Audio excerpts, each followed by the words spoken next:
Reddit, an online community creation tool, has been around since 2005 and has been all about forming subreddits or online communities for people who share similar interests. These hubs concentrate on specific subjects like cute animals, family-friendly memes, or general conversations about interests and hobbies. But there is a murky underbelly to these communities, ranging from subreddits to posts to individual users.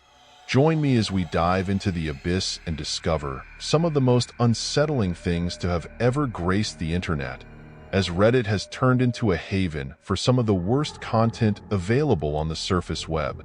Welcome to Dark Side of Reddit.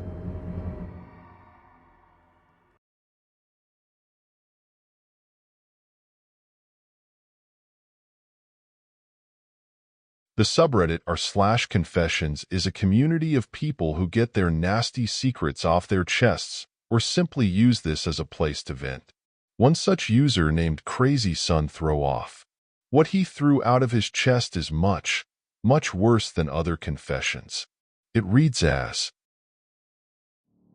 "Okay, fair warning, this one is long as hell. Apologies for that, but this is very hard for me, and I have been carrying it for a lot of years. On the advice of my therapist, I've written it all out to try to work out my feelings on it. He didn't advise me to submit it to Reddit, of course, but I have struggled with this for a long time, and I need to hear other people's opinion on it. I still really have no idea how I feel about it, even after all these years, but I will submit for judgment by the masses. I know I did wrong on some things, probably a lot of things. I tried to do my best that I could. My son was very troubled. Very troubled. If you have seen the movie We Need to Talk About Kevin, it will really help to understand what I'm talking about, because I swear to God, when I watched that film I thought I was watching a documentary of my life. I felt like the writer must have had cameras hidden in my damn house. That's how accurate it was. The only difference is that in the movie, the boy appears normal to his father and only reveals his true nature to his mother. With my son, he didn't have that mask. His insane behavior was the same with everyone. From the day he was born, my son just came out wrong. He was planned. My wife and I tried to get pregnant and were ecstatic when he was born. He was wanted and loved. We showered affection on him and really tried to give him a happy childhood. But from the day we brought him home from the hospital, he was miserable. He cried for 13 months straight. I'm not exaggerating, 13 months without a break. He cried until he had no voice left and kept crying. You could see his little face scrunched up and no sound coming out, totally hoarse. There were times he would literally be crying in his sleep. I've never seen or heard of any other kid able to do that. We brought him to doctors, specialists, tried changing his diet, held him, rocked him, toys, swaddling, music, mobiles, everything we could think of. Nothing worked. 13 months of grating, grinding, no sleep hell. Once he got over the crying stage, we thought we were out of the woods. But it quickly became clear that for some unknown reason, he was just angry at being alive. I never saw that kid have a genuine, joyous smile once in the time I knew him. I saw him grin a vicious, horrible grin many times, taking a perverse pleasure from causing pain or suffering or breaking a rule. But a smile from real pleasure at something nice? No, never. Not once. He had no interest in anything positive. He was fueled by hate, and everything he did was bent toward that. As soon as he could walk, his mission in life was to destroy things. He would break or try to break anything that came in his range, smash it, chew it, throw it in the toilet, whatever he could. After a while, he figured out how to get his diaper off and took great pleasure in defecate anywhere he could. After a while, he figured out he could hide it and started defecate in places we wouldn't find right away, grinding it into carpets, making it even more of a problem to clean and making the house stink. When he got older, ages 9 to 15, he would defecate in our bed until we got a lock on our door and he wasn't able to get in anymore.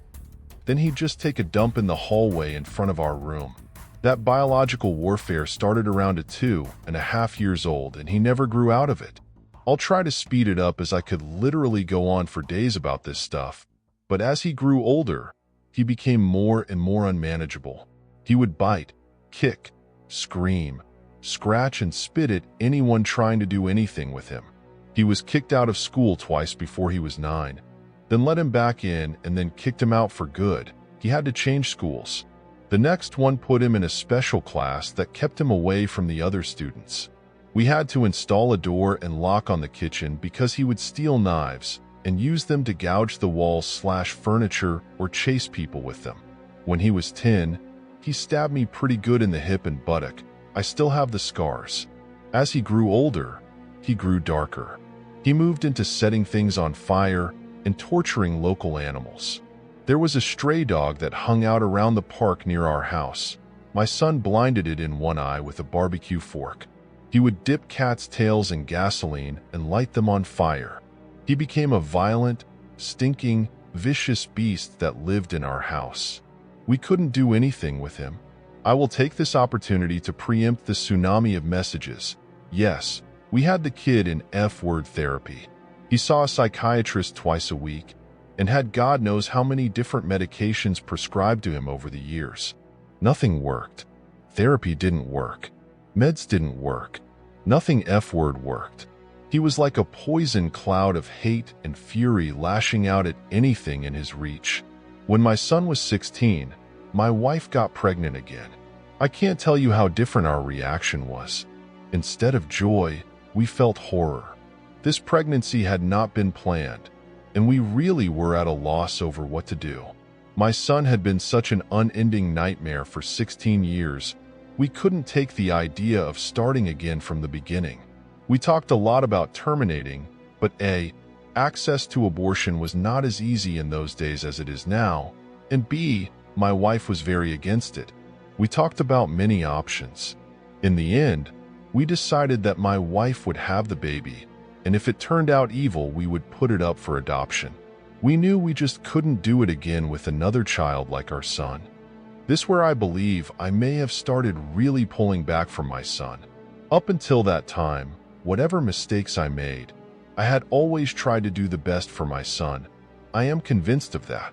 I tried to help him and love him and care for him. I really tried. But when my daughter was born, my wife and I both instinctively just turned toward her. She became our focus, not from malice, but just because she was so much easier. She was so happy and sweet. Every moment we were with her was like magic. I understand this was wrong, but we honestly couldn't help it. I don't have a better explanation than that. My son hadn't given a shit about my wife being pregnant. I honestly don't know if he really understood it, but when we brought our daughter home, he started acting out even more. I didn't think it was possible, but he took it up another notch. At this time, he was 17, and we were having blowout screaming matches daily. Usually after we fought, he would storm out of the house and disappear for hours at a time, or come back the next morning. It was a relief. I started to actually look forward to our fights because it would get him away from us for a while. After the birth of our daughter, my relationship with my son was almost entirely gone. Our only real interactions were screaming at each other. My wife was even worse with him.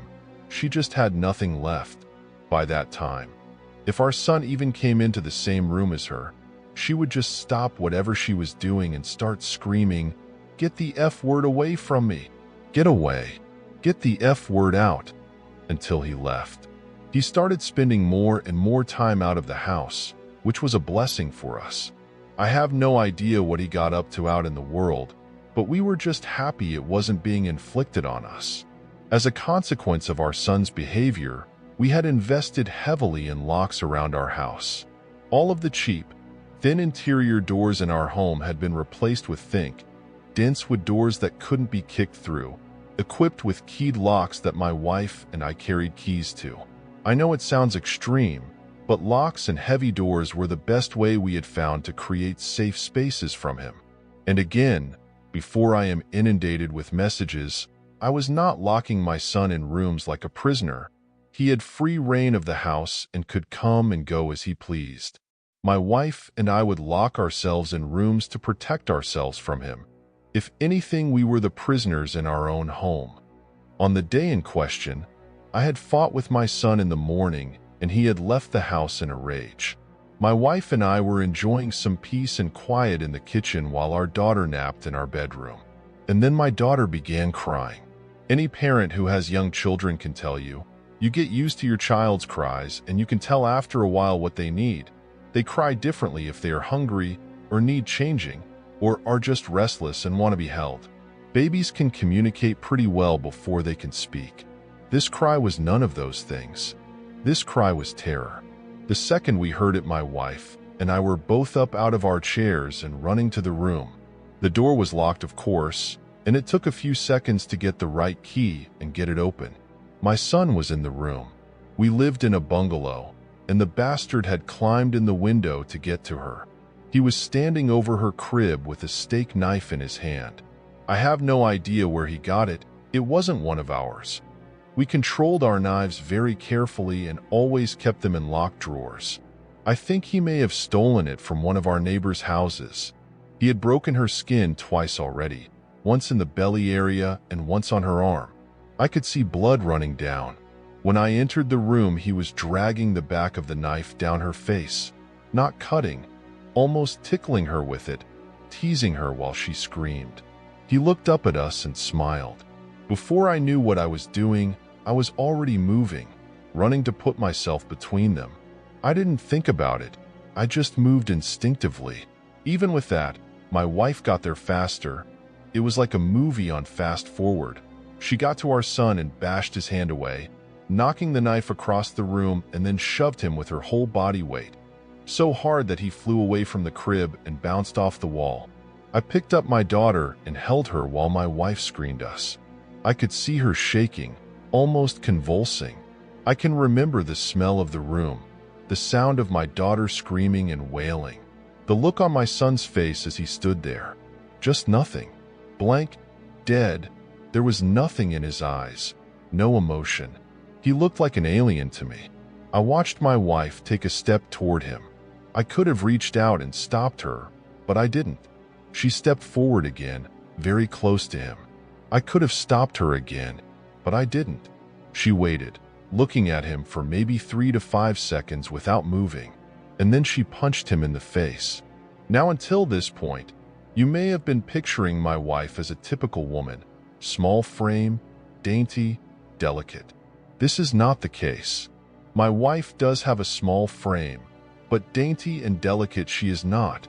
Never has been since I've known her. Since her early teens, my wife has been a boxer. MMA didn't exist back then, but karate and boxing were big in those days, and my wife was a very talented amateur. She was about 130 pounds. She carried a lot of muscle and she knew how to punch. I had 70 pounds on her back then, and I have no doubt that in a real fight between me and her she could have and would have pounded me flat. Neither of us had ever laid a hand on our son in anger before, but something broke in her that day, and all the years of anger and pain and sorrow and frustration just came pouring out. When she hit him, his head snapped back and blood started pouring out of his nose. He hardly reacted. He just looked at her with this shocked expression, like he didn't know how to process what had just happened. She waited another second, and then she hit him again. I could have reached out and stopped her. I could have dragged her out of the room, taken her away, calmed her. I didn't. I just stood there and watched while she systematically started to pound him to a pulp. Every time he brought his hands to cover one part, she would blast him somewhere else. Body, head, over and over. He started screaming, crying out, yelling for her to stop. It's the most genuine reaction I'd ever seen him have to anything in his whole life. But she wasn't stopping. I watched her ramping up, hitting harder, faster, working him like a heavy bag. He tried to swing at her, and she slipped him easily. She was on autopilot, sinking down into her training. I stood there watching for a minute. Then I turned my back on them and took my daughter out of the room. I brought my daughter to the kitchen and gave her a bath in the sink. I found that he had cut her a third time on the sole of her foot. All the cuts were superficial. I cleaned her up and held her until she calmed. I put polysporin and band-aids on her cuts. In our bedroom, I could hear my son screaming, calling my wife horrible names, telling her he would cut her head off and F-word her corpse. After a while, I didn't hear him saying anything anymore. Didn't even hear him crying out. I assumed that he must have been knocked out, but I could still hear her beating him. That went on for a long time. Long enough for my daughter to drift off to sleep in my arms. I just sat at the kitchen table waiting for her to finish. Finally, she came out and sat down across from me. Her hands were swollen and red. Her face and arms were splattered with blood. Her chest was heaving. We just stared at each other without saying anything. After a while, I asked her, "Is he dead?" She looked back at me and answered, "I F-word hope so." I nodded. That was all there was to say about that. I understood how she felt perfectly. I felt the same. I didn't know what to do, so we just sat there waiting silently. Eventually, my wife started crying and went to go take a shower. I just stayed where I was holding our daughter. After a long while, I heard moaning and sobbing coming from our room. It turned out that my son wasn't dead. I went in to see how bad it was, and it was pretty bad. I've never seen a more merciless beating laid onto anyone before or since. He was lying on the floor, rolling around with blood leaking out of his face, lying in a pool of vomit. His nose was squashed flat out across his face. Both of his eyes were completely swollen shut and starting to blacken already. I could see that a couple of his fingers were bent out at weird angles, and he had urinated his pants. I think he must have been missing teeth, but I couldn't see any on the floor and I couldn't see inside his mouth. His lips were all puffed up and swollen. From talking to my wife about it later, I know now that she had systematically beaten every part of his body, focusing heavily on his legs.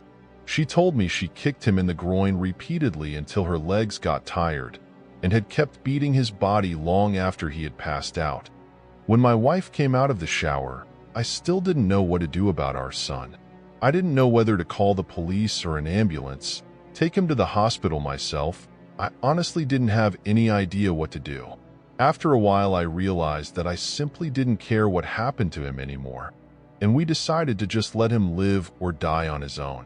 There was an in-law suite in the basement that we had never really used, and my wife, my daughter, and I just moved down there. We simply ceded the top floor of the house to my son and locked everything down, separated our lives entirely. There was plenty of food in the upstairs cabinets, enough for a couple weeks or more. He had a washroom and bedrooms to use. We had a washroom in the basement, a small kitchenette, and a separate entrance, so we just stopped going upstairs. We just decided we were done with him. I figured we'd let his food run out and see what happened. Over the next week, we could hear him moving around upstairs sometimes. I think he just spent most of time lying in bed recovering. I went to work, watching on high alert in case he attacked me in the driveway, but he never did. My wife stayed home with our daughter. She was never out of our sight. One night we heard him going ballistic, smashing things and banging. We didn't respond. He never tried to get downstairs or get near us though. I think he was afraid that if he got near us again, my wife might finish the job on him. After 3 weeks down in the basement, we hadn't heard anything from up above for a few days, and I ventured upstairs to the main floor of the house. The place was demolished, and there was no sign of my son. He was gone. It took months to repair the damage he had done and get the main floor back to normal again. There was food and feces smeared all over the walls and broken glass on the floor, big holes in the drywall. He had ripped the place apart. He tore up the linoleum in a corner of the kitchen and emptied an entire foam fire extinguisher into the living room. I feel thankful that he didn't burn the house down with us in it. I'm honestly not sure why he didn't. The kid wasn't shy about lighting things on fire. After that, I lived in fear every day that he would come back, that he would ambush us out of the blue and try to kill us. We moved house about 3 years later, and I finally stopped being afraid that he would show up again, as now he had no idea where we were. I finally felt safe from him. All this happened a long time ago. My son was born in the spring of 1971. My daughter was born in '88. I'm an old man now.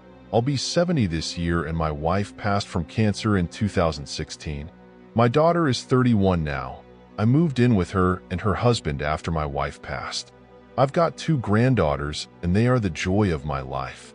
I see a therapist a couple times a month to talk about all this. I don't know where my son is. The last time I saw him was when he was lying on the floor of our bedroom, bleeding and smashed.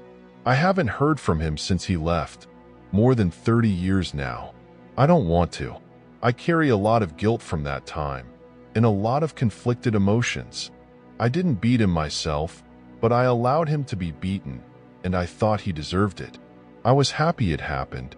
I didn't try to kill him, but I would have been happy if he died. I will say that I do hope he was able to overcome his demons and go live a normal life somewhere. If he wasn't able to do that, if he stayed the way he was, then I truly do hope someone out there killed him. When I knew him, he was a rabid dog, and whichever way it went, I just hope he isn't still out there hurting anyone else.